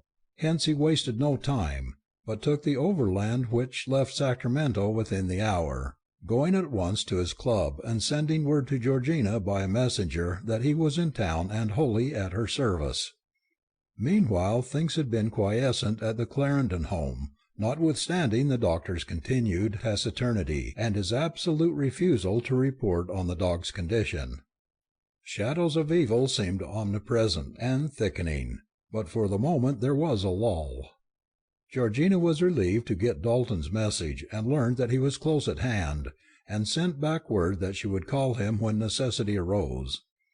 Amidst all the gathering tension some faint compensating element seemed manifest, and Georgina finally decided that it was the absence of the lean Tibetans, whose stealthy, sinuous ways and disturbing exotic aspect had always annoyed her. They had vanished all at once, and old Margarita, the sole visible servant left in the house, told her they were helping their master and Sir Rama at the clinic. The following morning, the 28th of May, long to be remembered, was dark and lowering, and Georgina felt the precarious calm wearing thin. She did not see her brother at all, but knew he was in the clinic hard at work at something despite the lack of specimens he had bewailed. She wondered how poor Sanpo was getting along, and whether he had really been subjected to any serious inoculation, but it must be confessed that she wondered more about Dick. She longed to know whether Sir Rama had done anything for the faithful dog, amidst his master's oddly callous indifference. Sir Rama's apparent solicitude on the night of Dick's seizure had impressed her greatly, giving her perhaps the kindliest feeling she had ever had for the detested clinic man. Now, as the day advanced, she found herself thinking more and more of Dick, till at last her harassed nerves, finding in this one detail a sort of symbolic summation of the whole horror that lay upon the household, could stand the suspense no longer. Up to that time she had always respected Alfred's imperious wish that he be never approached or disturbed at the clinic, but as this fateful afternoon advanced, her resolution to break through the barrier grew stronger and stronger. Finally she set out with determined face, crossing the yard and entering the unlocked vestibule of the forbidden structure with the fixed intention of discovering how the dog was or of knowing the reason for her brother's secrecy. The inner door, as usual, was locked, and behind it she heard voices in heated conversation. When her knocking brought no response, she rattled the knob as loudly as possible, but still the voices argued on unheeding. They belonged, of course, to Sir Rama and her brother, and as she stood there trying to attract attention, she could not help catch something of their drift. Fate had made her for the second time an eavesdropper, and once more the matter she overheard seemed likely to tax her mental poise and nervous endurance to their ultimate bounds. Alfred and Sir Rama were plainly quarrelling with increasing violence, and the purport of their speech was enough to arouse the wildest fears and confirm the gravest apprehensions. Georgina shivered as her brother's voice mounted shrilly to dangerous heights of fanatical tension. "You, damn you! You're a fine one to talk defeat and moderation to me. Who started all this, anyway? Did I have any idea of your cursed devil gods and elder world? Did I ever in my life think of your damned spaces beyond the stars and your calling chaos Nyarlathotep? Was I a normal scientific man? Confound you, till I was fool enough to drag you out of the vaults with your devilish Atlantean secrets. You egged me on, and now you want to cut me off? You loaf around doing nothing and telling me to go slow when you might just as well not be going out and getting material. You know damn well that I don't know how to go about such things, whereas you must have been an old hand at it before the earth was made. It's like you, you damned walking corpse, to start something you won't or can't finish." Sir Rama's evil chuckle came. "You're insane, Clarendon. That's the only reason I let you rave on when I could send you to hell in 3 minutes. Enough is enough, and you've certainly had enough material for any novice at your stage. You've had all I'm going to get you, anyhow. You're only a maniac on the subject now. What a cheap, crazy thing to sacrifice even your poor sister's pet dog, when you could have spared him as well as not. You can't look at any living thing now without wanting to jab that gold syringe into it. No, Dick had to go where the Mexican boy went, where Sambo and the other 7 went, where all the animals went. What a pupil! You're no fun any more. You've lost your nerve. You set out to control things, and they're controlling you.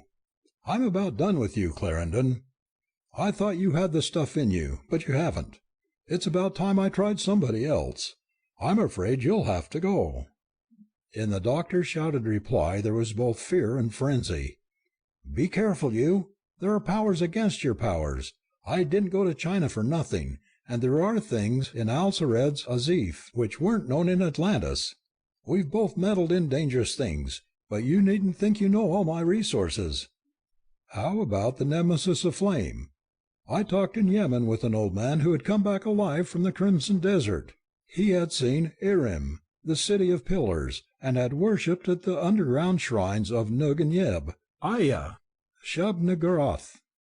Through Clarendon's shrieking falsetto cut the deep chuckle of the clinic man. "Shut up, you fool! Do you suppose your grotesque nonsense has any weight with me?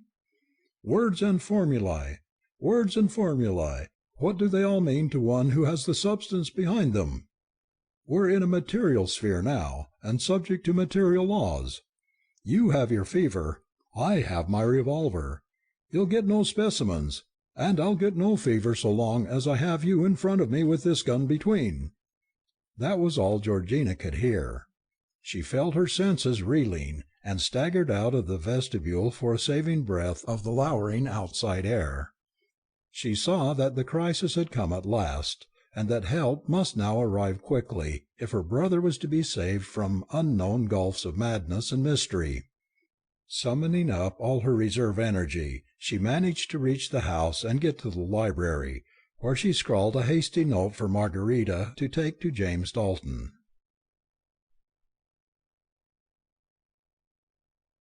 Chapter 5. When the old woman had gone, Georgina had just strength enough to cross to the lounge and sink weakly down into a sort of semi-stupor. There she lay for what seemed like years, conscious only of the fantastic creeping up of the twilight from the lower corners of the great, dismal room, and plagued by 1,000 shadowy shapes of terror which filled with phantasmal, half-limbed pageantry through her tortured and stifled brain. Dusk deepened into darkness, and still the spell held. Then a firm tread sounded in the hall, and she heard someone enter the room and fumble at the match-safe. Her heart almost stopped beating as the gas-jets of the chandelier flared up one by one, but then she saw that the arrival was her brother.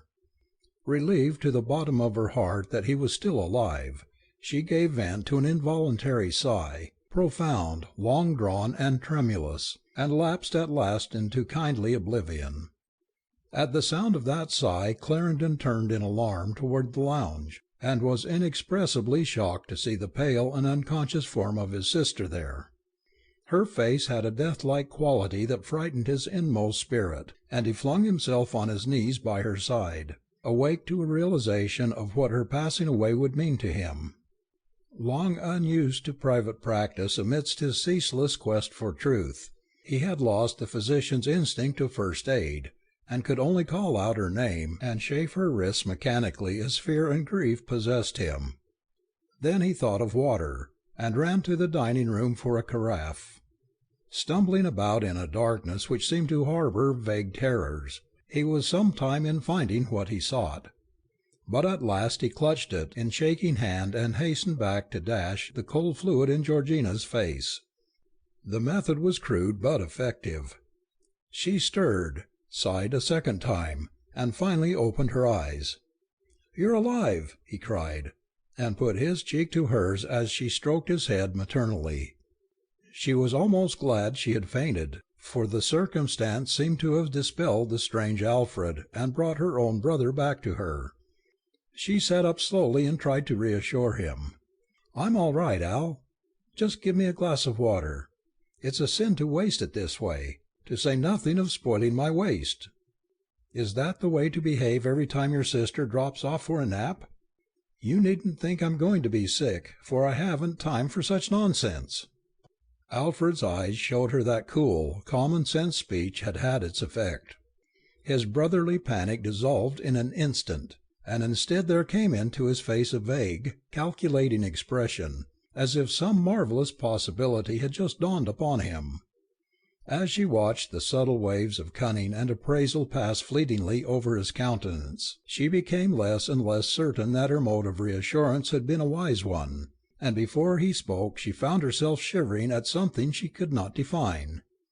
A keen medical instinct almost told her that his moment of sanity had passed, and that he was now once more the unrestrained fanatic for scientific research. There was something morbid in the quick narrowing of his eyes at her casual mention of good health. What was he thinking?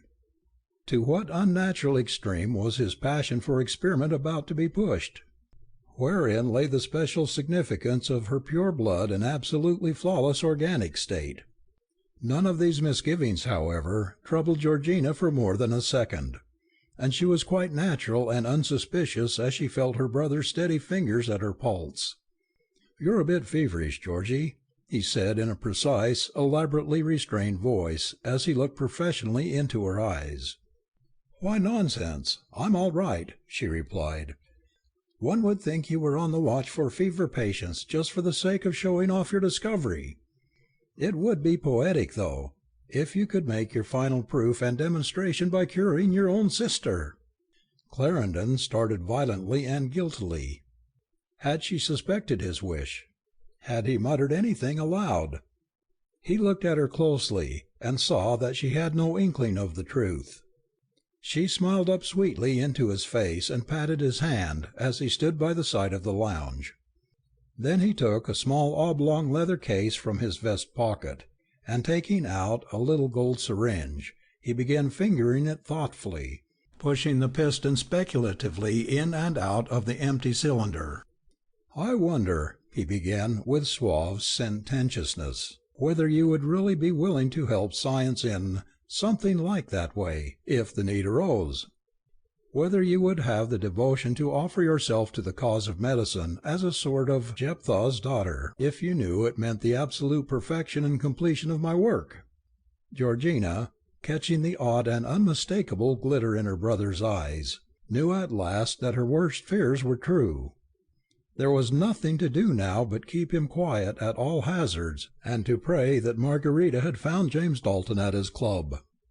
"You look tired, Al dear," she said gently. "Why not take a little morphia and get some of the sleep you need so badly?" He replied with a kind of crafty deliberation. "Yes, you're right. I'm worn out, and so are you.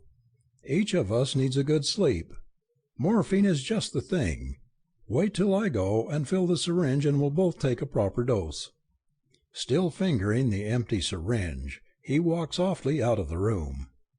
Georgina looked about her with the aimlessness of desperation, ears alert for any sign of possible help.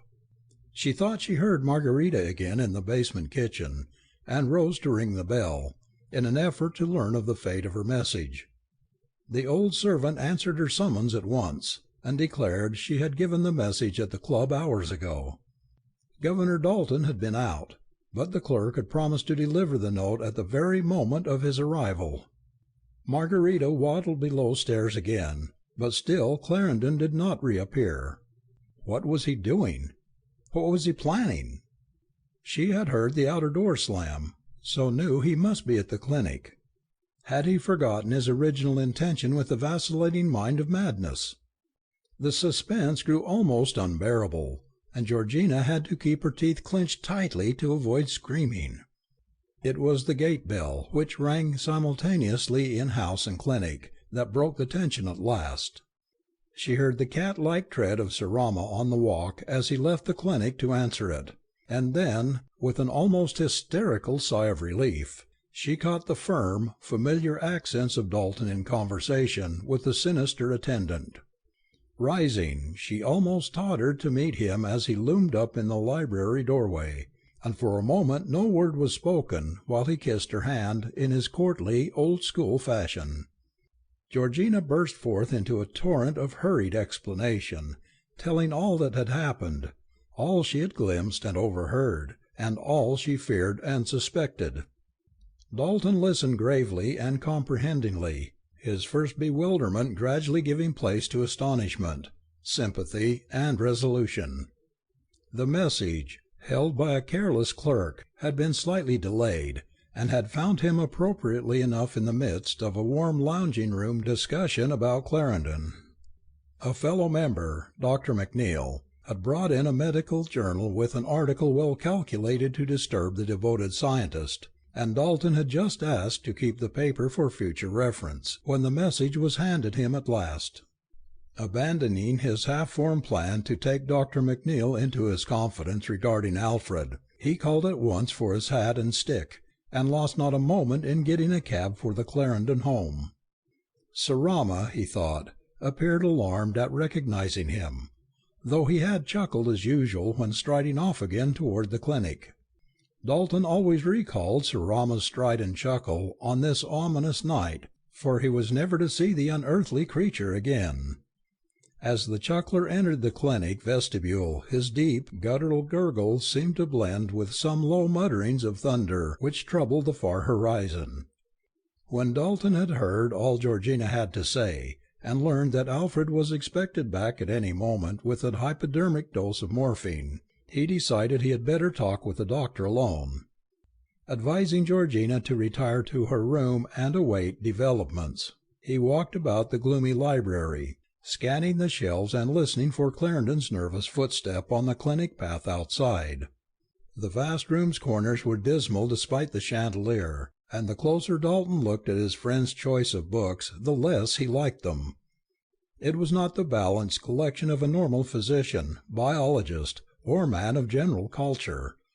There were too many volumes on doubtful borderland themes, dark speculations and forbidden rituals of the Middle Ages, and strange exotic mysteries in alien alphabets, both known and unknown.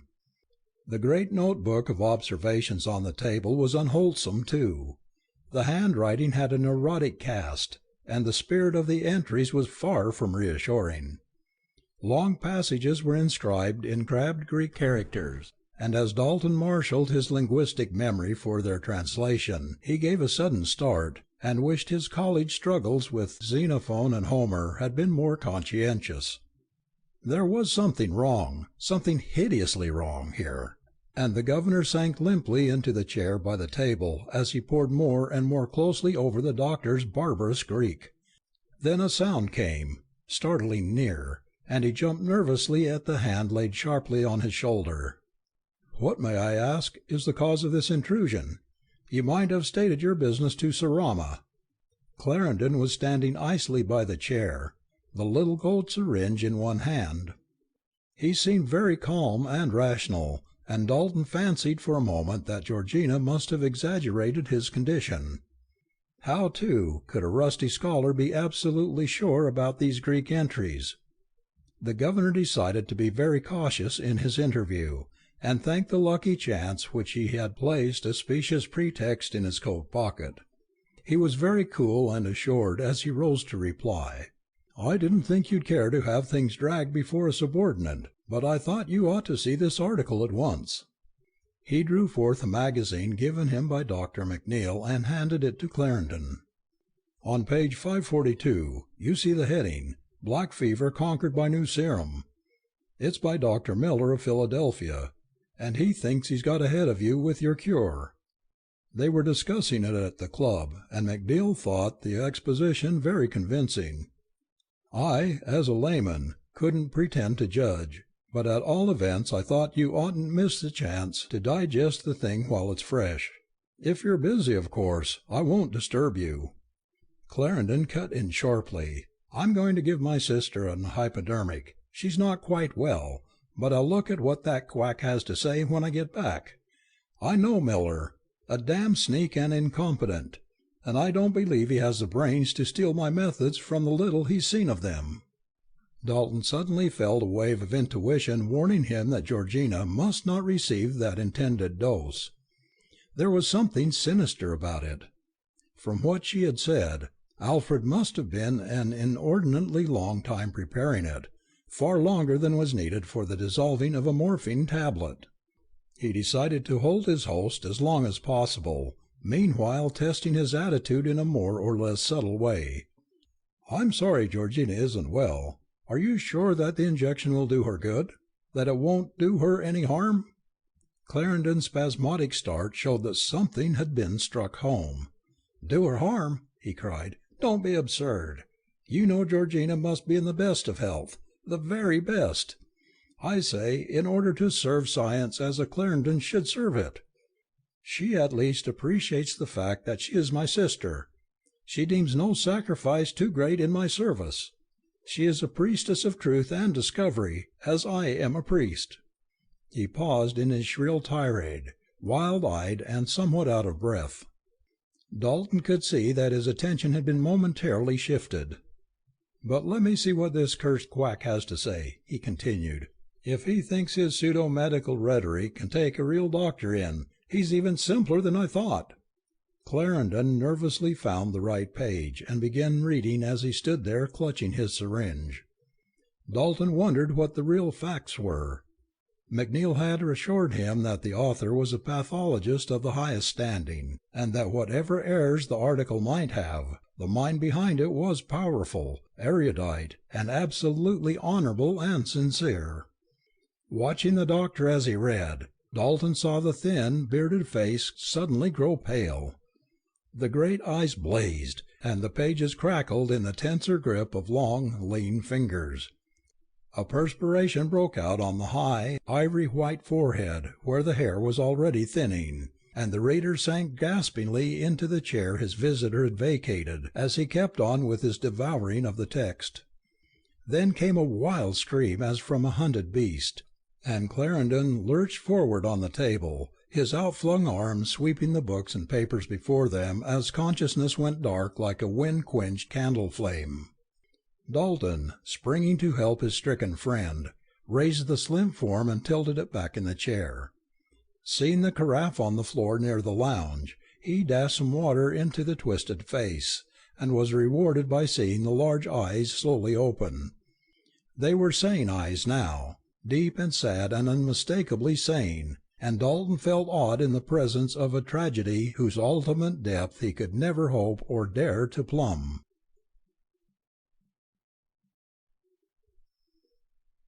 Chapter 6.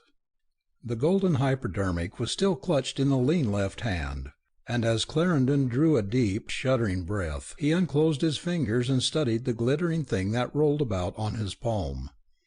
Then he spoke, slowly and with the ineffable sadness of utter, absolute despair. "Thanks, Jimmy. I'm quite all right, but there's much to be done. You asked me a while back if this shot of morphia would do Georgie any harm.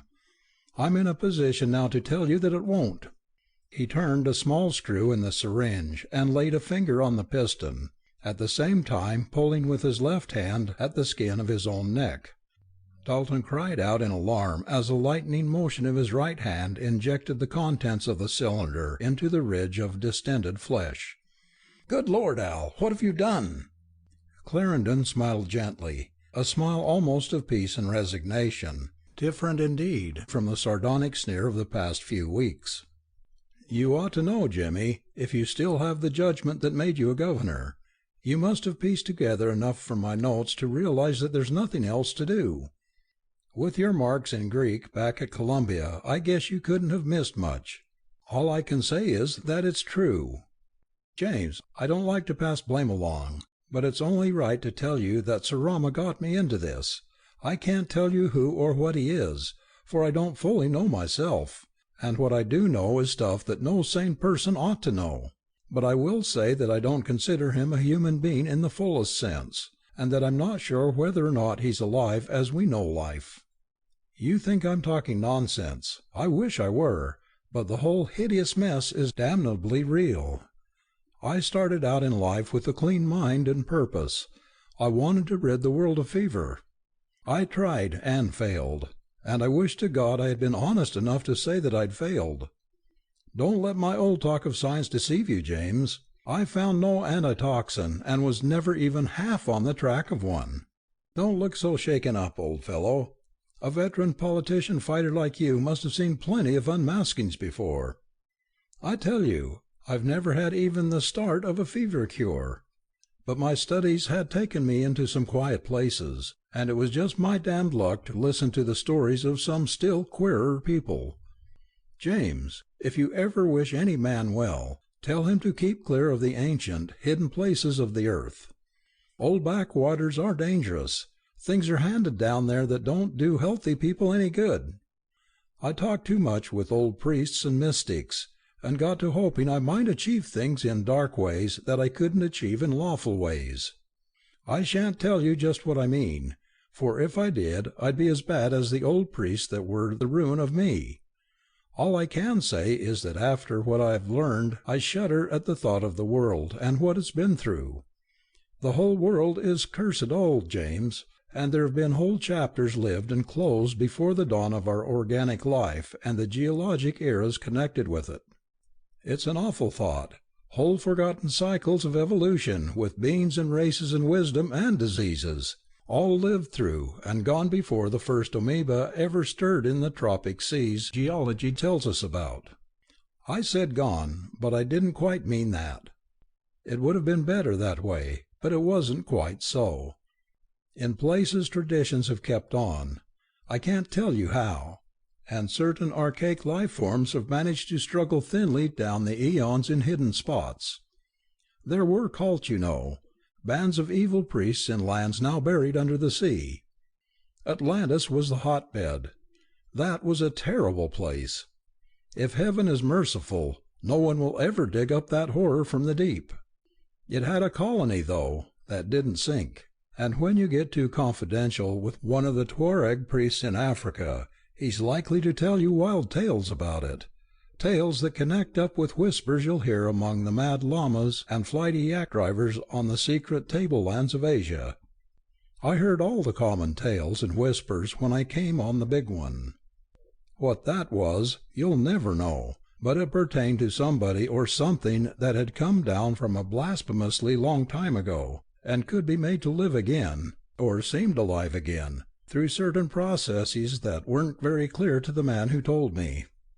Now, James, in spite of my confession about the fever, you know I'm not bad as a doctor. I plugged hard at medicine, and soaked up about as much as the next man, maybe a little more, because down there in Hogar country I did something no priest had ever been able to do. They led me blindfolded to a place that had been sealed up for generations, and I came back with Sarama. Easy, James, I know what you want to say. How does he know all he knows? Why does he speak English, or any other language for that matter, without an accent? Why did he come away with me, and all that? I can't tell you altogether, but I can say that he takes in ideas and images and impressions with something besides his brain and senses. He had a use for me and my science. He told me things and opened up vistas. He taught me to worship ancient, primordial, and unholy gods, and mapped out a road to a terrible goal which I can't even hint to you. Don't press me, James. It's for the sake of your sanity and the world's sanity. The creature is beyond all bounds. He is in league with the stars and all the forces of nature. Don't think I'm still crazy, James. I swear to you I'm not. I've had too many glimpses to doubt. He gave me new pleasures that were forms of his Paleogene worship, and the greatest of those was the black fever. God, James, haven't you seen through the business by this time? Do you still believe the black fever came out of Tibet, and that I learned about it there? Use your brains, man. Look at Miller's article here. He's found a basic antitoxin that will end all fever within half a century, when other men learn how to modify it for the different forms. He's cut the ground of my youth from under me, done what I'd given my life to do, taken the wind out of all the honest sails I ever flung to the breeze of science. Do you wonder his article gave me a turn? Do you wonder it shocks me out of my madness back to the old dreams of my youth? Too late, too late! But not too late to save others. I guess I'm rambling a bit now, old man. You know the hypodermic. I asked you why you didn't tumble to the facts about black fever. How could you, though? Doesn't Miller say he's cured 7 cases with this serum? A matter of diagnosis, James. He only thinks it is black fever. I can read between his lines. Here, old chap, on page 551, is the key to the whole thing. Read it again. You see, don't you? The fever cases from the Pacific coast didn't respond to his serum. They puzzled him. They didn't even seem like any true fever he knew. Well, those were my cases. Those were the real black fever cases. And there can't ever be an antitoxin on Earth that'll cure black fever. How do I know? Because black fever isn't of this Earth. It's from somewhere else, James. And Sir Rama alone knows where, because he brought it here. He brought it and I spread it. That's the secret, James. That's all I wanted the appointment for. That's all I ever did. Just spread the fever that I carried in this gold syringe and in the deadlier finger ring pump syringe you see on my index finger. Science? A blind. I wanted to kill and kill and kill. A single pressure of my finger and the black fever was inoculated. I wanted to see living things writhe and squirm, scream and froth at the mouth. A single pressure of the pump syringe, and I could watch them as they died, and I couldn't live or think unless I had plenty to watch. That's why I jabbed everything in sight with the accursed hollow needle. Animals, criminals, children, servants, and the next would have been— Clarendon's voice broke, and he crumpled up perceptibly in his chair. That, James, was my life. Sir Rama made it so. He taught me, and kept me at it till I couldn't stop. Then it got too much even for him. He tried to check me. Fancy, he trying to check anybody in that line. But now I've got my last specimen. This is my last test. Good subject, James. I'm healthy. Devilish healthy. Deuced ironic, though. The madness is gone now, so there won't be any fun watching the agony. Can't be, can't. A violent shiver of fever racked the doctor, and Dalton mourned amidst his horror stupefaction that he could give no grief. How much of Alfred's story was sheer nonsense, and how much nightmare truth, he could not say. But in any case he felt that the man was a victim rather than a criminal, and above all, he was a boyhood comrade and Georgina's brother. Thought of the old days came back kaleidoscopically. Little Alf, the yard at Phillips, Exeter, the quadrangle at Columbia, the fight with Tom Cortlandt when he saved Alf from a pommeling. He helped Clarendon to the lounge and asked gently what he could do. There was nothing. Alfred could only whisper now, but he asked forgiveness for all his offences, and commended his sister to the care of his friend. You'll make her happy," he gasped. "She deserves it. Martyr to a myth. Make it up to her, James. Don't let her know more than she has to." His voice trailed off in a mumble, and he fell into a stupor.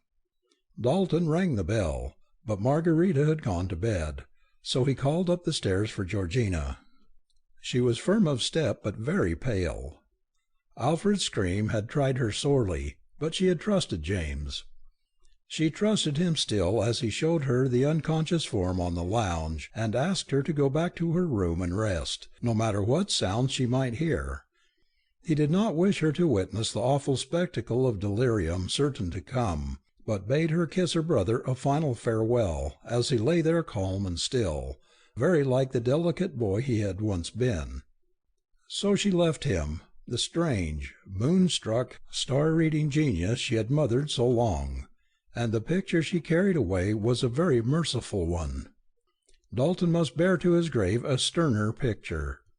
His fears of delirium were not vain, and all through the black midnight hours his giant strength restrained the frenzied contortions of the mad sufferer. What he heard from those swollen, blackening lips he will never repeat. He has never been quite the same man since, and he knows that no one who hears such things can ever be wholly as he was before. So, for the world's good, he dares not speak, and he thanks God that his layman's ignorance of certain subjects makes many of the revelations cryptic and meaningless to him. Toward morning Clarendon suddenly woke to a sane consciousness and began to speak in a firm voice. "James, I didn't tell you what must be done, about everything. Blot out these entries in Greek and send my note-book to Dr. Miller. All my other notes, too, you'll find in the files. He's the big authority today. His article proves it. Your friend at the club was right. But everything in the clinic must go. Everything without exception, dead or alive or otherwise. All the plagues of hell are in those bottles on the shelves. Burn them. Burn it all. If one thing escapes, Sir Rama will spread Black Death throughout the world. And above all, burn Sir Rama. That thing must not breathe the wholesome air of heaven. You know now what I told you.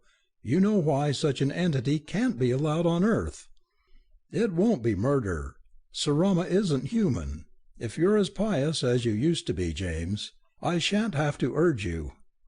Remember the old text, 'Thou shalt not suffer a witch to live,' or something of the sort. Burn him, James. Don't let him chuckle again over the torture of mortal flesh. I say burn him, the nemesis of flame. That's all that can reach him, James, unless you can catch him asleep and drive a stake through his heart. Kill him, extirpate him, cleanse the decent universe of its primal taint, the taint I recalled from its age-long sleep." The doctor had risen on his elbow, and his voice was a piercing shriek toward the last. The effort was too much, however, and he lapsed very suddenly into a deep, tranquil coma. Dalton, himself fearless of fever, since he knew the dread germ to be non-contagious, composed Alfred's arms and legs on the lounge and threw a light afghan over the fragile form. After all, mightn't much of this horror be exaggeration and delirium? Mightn't old Doc McNeil pull him through on a long chance? The governor strove to keep awake, and walked briskly up and down the room, but his energies had been taxed too deeply for such measures. A second's rest in the chair by the table took matters out of his hands, and he was presently sleeping soundly despite his best intentions. Dalton started up as a fierce light shone in his eyes, and for a moment he thought the dawn had come. But it was not the dawn, and as he rubbed his heavy lids he saw that it was the glare of the burning clinic in the yard, whose stout planks flamed and roared and crackled heavenward in the most stupendous holocaust he had ever seen. It was indeed the nemesis of flame that Clarendon had wished, and Dalton felt that some strange combustibles must be involved in a blaze so much wilder than anything normal pine or redwood could afford. He glanced alarmedly at the lounge, but Alfred was not there. Starting up, he went to call Georgina, but met her in the hall, roused as he was by the mountain of living fire. "The clinic is burning down," she cried. "How is Al now?" "He's disappeared while I dropped asleep," replied Dalton, reaching out a steadying arm to the form which faintness had begun to sway. Gently leading her upstairs toward her room, he promised to search at once for Alfred, but Georgina slowly shook her head as the flames from outside cast a weird glow through the window on the landing. "He must be dead, James. He could never live, sane, and knowing what he did. I heard him quarrelling with Sir Rama, and knew that awful things were going on. He's my brother, but it is best as it is." Her voice had sunk to a whisper. Suddenly through the open window came the sound of a deep, hideous chuckle, and the flames of the burning clinic took fresh contours till they half resembled some nameless cyclopean creatures of nightmare. James and Georgina paused hesitant, and peered out breathlessly through the landing window. Then from the sky came a quick, thunderous peal, as a forked bolt of lightning shot down with terrible directness into the very midst of the blazing ruin. The deep chuckle ceased, and in its place came a frantic, ululent yelp as of 1,000 ghouls and werewolves in torment. It died away with long reverberant echoes, and slowly the flames resumed their normal shape. The watchers did not move, but waited till the pillar of fire had shrunk to a smouldering glow. They were glad of a half-rusticity which had kept the firemen from trooping out, and of the wall which excluded the curious. What had happened was not for vulgar eyes. It involved too much of the universe's inner secrets for that. In the pale dawn, James spoke softly to Georgina, who could do no more than put her head on his breast and sob. "Sweetheart, I think he has atoned. He must have set the fire, you know, while I was asleep. He told me it ought to be burned, the clinic, and everything in it. Sarama, too. It was the only way to save the world from the unknown horrors he had loosed upon it. He knew, and he did what was best. He was a great man, Georgie. Let's never forget that. We must always be proud of him, for he started out to help mankind, and was titanic even in his sins. I'll tell you more sometime. What he did, be it good or evil, was what no man ever did before. He was the first and last to break through certain veils, and even Apollonius of Tyana takes second place beside him. But we mustn't talk about that. We must remember him only as the little Alf we knew, as the boy who wanted to master medicine and conquer fever." In the afternoon the leisurely firemen overhauled the ruins, and found 2 skeletons with bits of blackened flesh adhering. Only 2, thanks to the undisturbed lime pits. One was of a man, the other is still a subject of debate among the biologists of the coast. It was not exactly an ape's or a saurian skeleton, but it had disturbing suggestions of lines of evolution, of which paleontology has revealed no trace. The charred skull, oddly enough, was very human, and reminded people of Sarama, but the rest of the bones were beyond conjecture. Only well-cut clothing could have made such a body look like a man. But the human bones were Clarendon's. No one disputed this, and the world at large still mourns the untimely death of the greatest doctor of his age, the bacteriologist whose universal fever serum would have far eclipsed Dr. Miller's kindred antitoxin had he lived to bring it to perfection. Much of Miller's late success, indeed, is credited to the notes bequeathed him by the hapless victim of the flames. Of the old rivalry and hatred almost none survived, and even Dr. Wilfred Jones has been known to boast of his association with the vanished leader. James Dalton and his wife Georgina have always preserved a reticence which modesty and family grief might well account for. They published certain notes as a tribute to the great man's memory, but have never confirmed or contradicted either the popular estimate or the rare hints of marvels that a very few keen thinkers have been known to whisper. It is very subtly and slowly that the facts have filtered out. Dalton probably gave Dr. McNeill an inkling of the truth, and that good soul had not many secrets from his son. The Daltons have led, on the whole, a very happy life, for their cloud of terror lies far in the background, and a strong mutual love has kept the world fresh for them. But there are things which disturb them oddly, little things, of which one would scarcely ever think of complaining. They cannot bear persons who are lean or deep-voiced beyond certain limits, and Georgina turns pale at the sound of any guttural chuckling. Senator Dalton has a mixed horror of occultism, travel, hypodermics, and strange alphabets which most find hard to unify, and there are still those who blame him for the vast proportion of the doctor's library that he destroyed with such painstaking completeness. McNeill, though, seemed to realize. He was a simple man, and he said a prayer as the last of Alfred Clarendon's strange books crumbled to ashes. Nor would anyone who had peered understandingly within those books wish for a word of that prayer unsaid. End of the last test by Adolf Danzinger de Castro.